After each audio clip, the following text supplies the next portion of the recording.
It was a great campaign, posters everywhere, and people got into the business, and they had never done such a powerful program before. So I didn't realize this is something new, something different. In month 2, one wing was not quite ready. The trap door, which allows you to get inside the wing to the pipes and the wires and so on, wouldn't fit. If it was 5 to 4, the wing was to go at 4 o'clock, the hut was sitting outside the door. The manager has to make a decision now. It's 0 defects out of the door.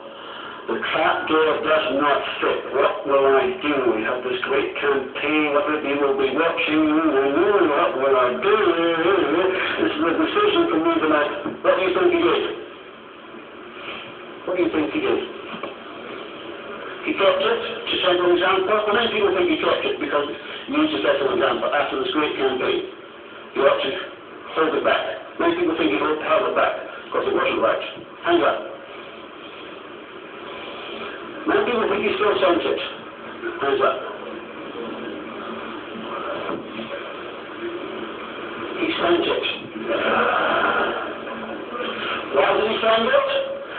When I asked him, I said, well, if I hadn't sent it, the managing director would go to rules and go on to my managing director, and the managing director would come down the shop floor and say, what's happened to this radio? What's the password? So I was like this. I was going to send 2 engineers on the plane with the wing, even though it wasn't finished.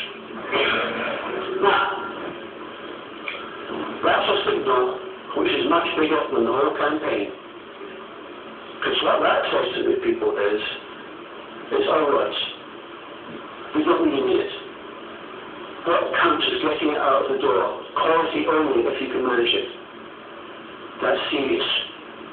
And you see, whatever you come up with, whatever growth you come up with, if your feet don't move in the same direction as your mouth, they believe your feet, and they stop helping you. And many of you are clear that you've really got to be serious if you're going to go down the world-class route.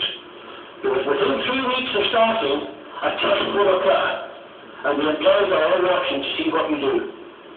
And every manager is part of the company. See, the fact that this manager was a middle manager didn't mean that, but he was actually part of the company. This is what the company thinks. So we condemn the whole company. And the whole program, I have to say, went to hell, which is terrible. They spent all this time and effort, and they really meant it seriously, but the commitment wasn't there. And it's so important that if you're going to go down a world-class route, you have to mean what you say and say what you mean. So it's very important for you not to move the goalposts. I'll give you an example. I used to work for the Mars Group, which is a pretty large international company, and apart from confectionery, one of the big industries is pet food, dog and cat food. And in the UK, when I was there at one point in time, we had a 70% share of the market. We thought we were pretty smart. I mean, after all, 70% share.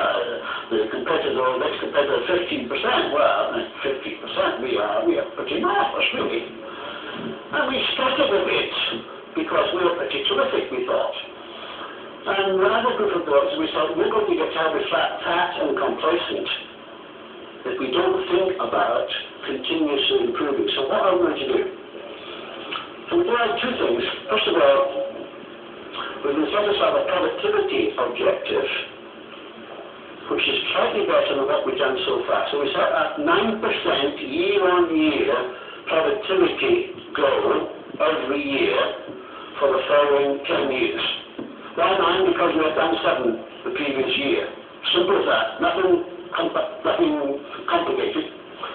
And secondly, we knew that we had to keep our prices stable and down. If you keep them below the rate of inflation, then more customers would obviously think this is getting more convenient to use a sort of pet food ground to break our own for our own pets. And what happened then is, we said, well, how can we improve productivity? We were going to have fewer numbers, we were going to have different equipment, and we started then planning for the next 3 or 4 years.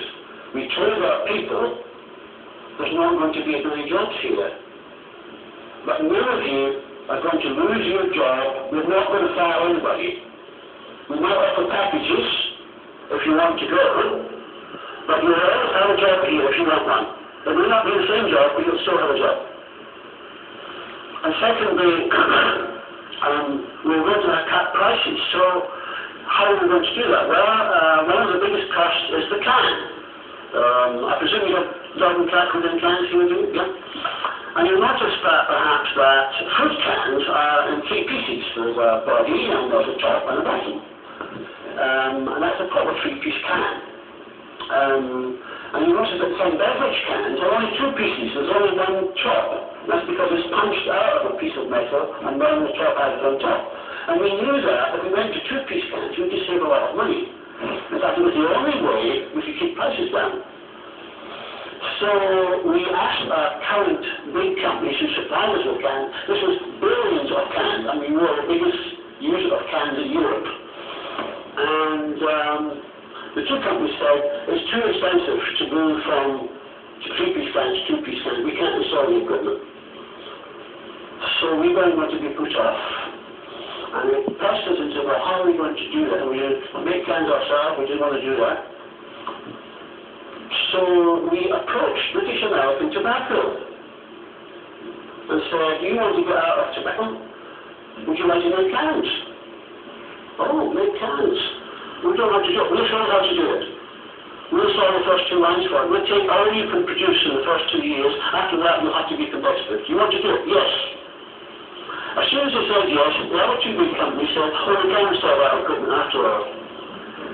Interesting. Now, we would never have done that if we didn't think these objectives were going to stay all the time. So in the first year, we only did 8.5% productivity improvement. It was 8.9 in year 2, but it was in double figures for the next 5 years. And that's because we learned how to do it. Because we knew that the 9% was not only this year, it's going to be next year, it's going to be the year after that, and the year after that. And you get really world class at doing that if the goalposts don't move. So it's very important that you choose goals which are ongoing and don't change every year. Because people learn how to become better and better until eventually they're so world class, our companies can't catch up with them.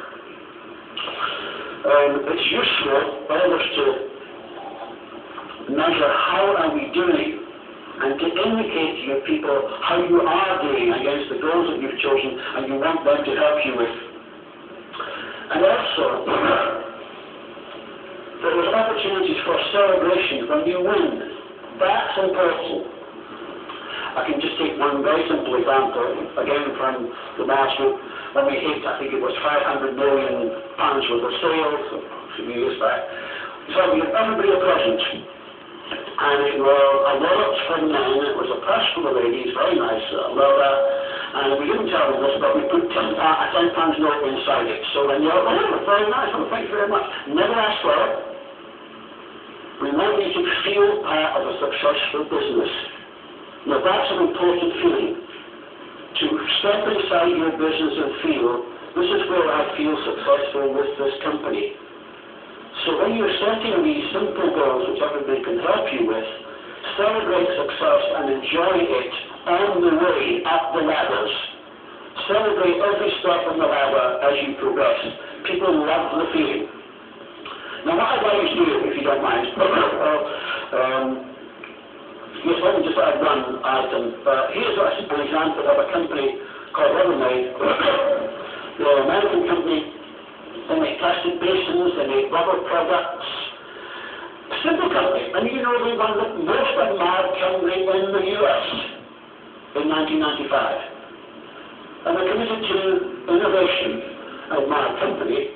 They have produced 365 new products that year. And everybody understands things are going to change. The products are going to be different. Finance department, no, we're going to have to have new figures for different products. Some products will disappear. Manufacturing, no. We're going to be making new products. Salespeople, no. We're going to be selling new products. Marketing, no. We're going to be dreaming up new products. There's nobody doesn't know we are an innovative company. And when you get that message, we come in now, right? You turn to your neighbour and say, what you think your current top priorities are in your business, and then I want you to ask yourself, to what extent they look like this.